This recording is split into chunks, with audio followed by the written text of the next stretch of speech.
আসন্ন উপজেলা পরিষদ নির্বাচন 2024 উপলক্ষে খুলনার রূপসায় এস.এম. হাবিবের গণসংযোগ। বিস্তারিত দেখুন খুলনার নিজস্ব প্রতিনিধি মোহাম্মদ নাইমুজ্জামান শরীফের পাঠানো প্রতিবেদনে।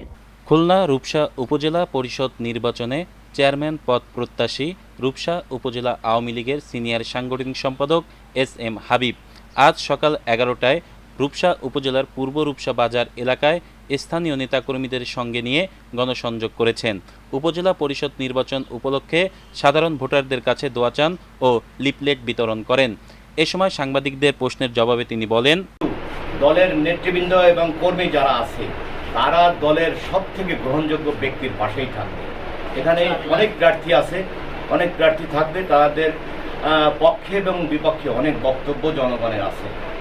সেই বক্তব্যের ভিতর দিয়েই তারা খুঁজে নিচ্ছে তাদের পছন্দের প্রার্থী কে হবে এবং কাকে নির্বাচিত করলে এই রূপসাবাসী আগামী দিনে সেবা পাবে, উপকৃত হবে।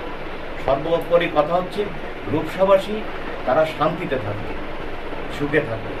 এটা তারা বিবেচনা করেই আমার মনে হয় ওনারা আমাকে গ্রহণ করে নিচ্ছে।